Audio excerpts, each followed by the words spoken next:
We begin with the sanctions story, their reimposition by Washington on Iran and the optics and messaging around it. President Trump dropped the word on Twitter with a Game of Thrones-inspired tagline, "Sanctions are coming, November 5th. The retaliatory tweet from Tehran was no less confrontational. Back in 2015, when former President Barack Obama signed the multilateral deal designed to monitor and limit Iran's nuclear program, few would have predicted that his successor would not only pull out of the agreement, but reimpose sanctions. Tehran has put on a brave face, trying to convince Iranians it can weather this storm and making its case, moral and political, to a global audience. The Trump administration says it wants to force Iran back to the bargaining table.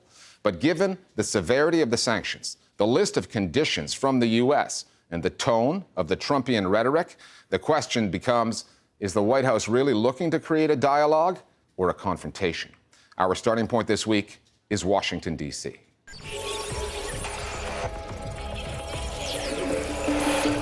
Never have I seen a president with a Game of Thrones style. Bit of a Game of Thrones play here. President Trump dramatically escalated a war of words just before midnight last night. Trump tweeted. Starting with a misconception. Donald Trump is not the first American president to conduct foreign policy with Iran on Twitter.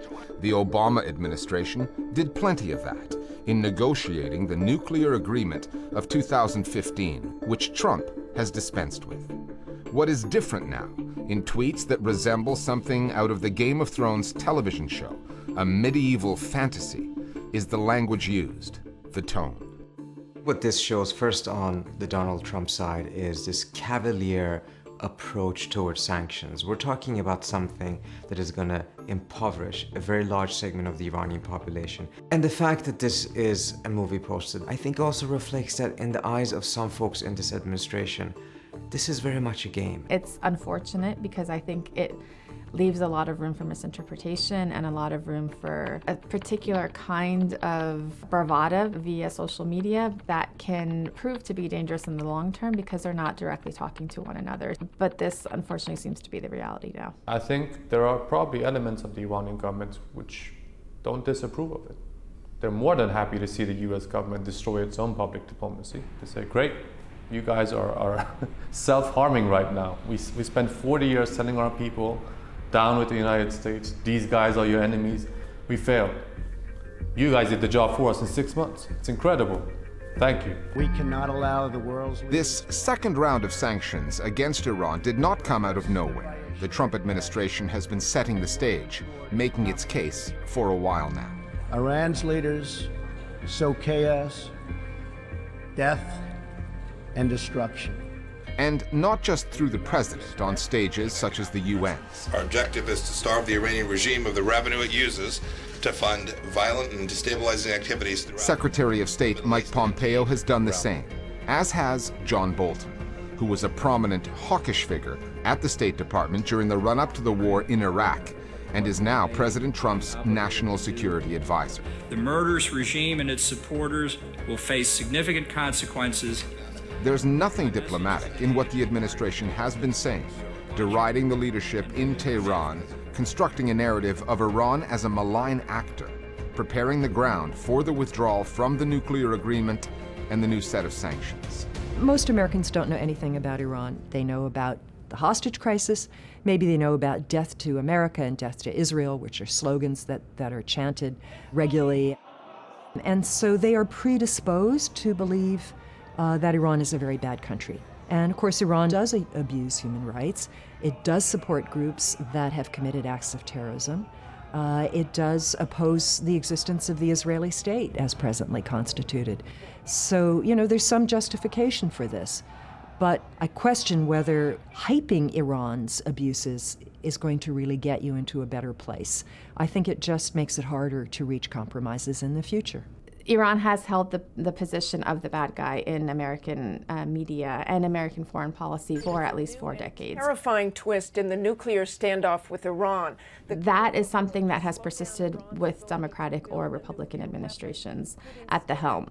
Now, the Obama administration tried to do something different by pushing this Iran deal. But with Trump pulling out of the Iran deal, I just see us returning to that rhetoric. Which is completely. The American mainstream media establishment, I think, is willing to be a little bit more skeptical because of the experiences of the 2003 invasion of Iraq. They're asking for things that are patently impossible to get. So is there some other ulterior motive here? But more than that, the Trump administration has been attacking American media outlets for the past 2 years. Fake. They have to leave that word. And so I think that's also made journalists and media outlets much more willing to be skeptical and to push back on some of his claims.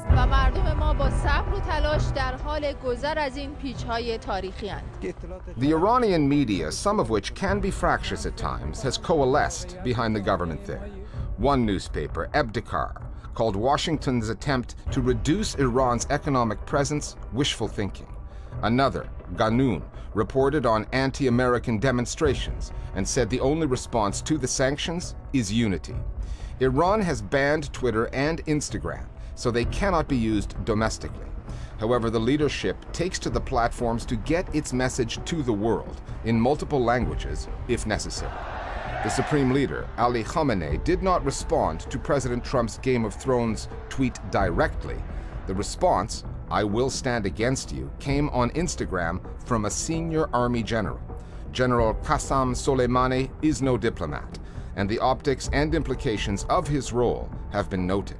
Khamenei himself did his talking in front of students and to the television cameras, and aimed it directly at Trump. و آمریکا از ملت ایران با شکست تحریم یک سیلی دیگر باید بخورد.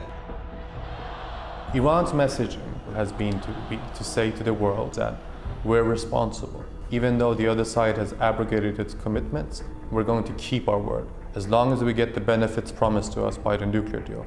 And I think that goes down well with the Iranian people. They're saying that, okay, for the first time in a long while, we can tell the world we're not rogues. It's the United States which is the rogue regime here, not us. Supreme Leader Khamenei, he said when he gave permission for the nuclear deal to be negotiated that it was a test. You know, if the United States would abide by its commitments, then maybe we could talk about other things. Well, the United States has not abided by its commitments. It walked out unilaterally. It's a shame, really, because what the U.S. has done is sort of fed not only Iranian paranoia, but Iranian propaganda. We must be beginning to define what it is that we demand from Iran. Some of the 12 conditions the Trump administration has attached to the lifting of sanctions, such as Iran ending its ballistic missile program, and not just missiles built to carry nuclear payloads, are clearly deal breakers. They are hardly the basis for productive negotiations. Washington says its goal is not regime change or to hurt ordinary Iranians. It just wants the regime to change its behavior.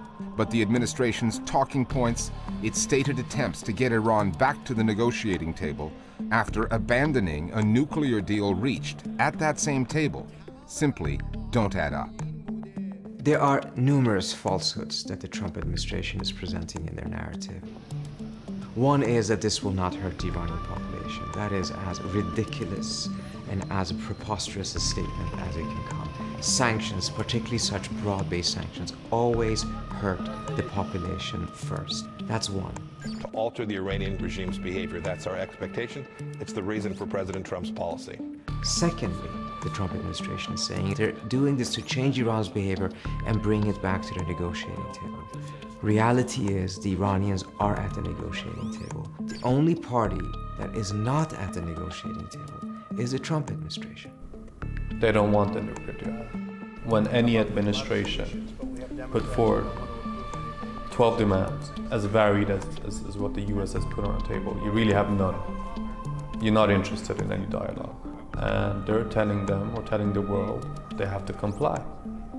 We've seen the outcome of this kind of rhetoric in the past in the lead up to the 2003 invasion of Iraq. The perpetuation, the kind of demonization of adversaries of the United States is very problematic. I think media should hold itself to higher standards and be more accountable to itself.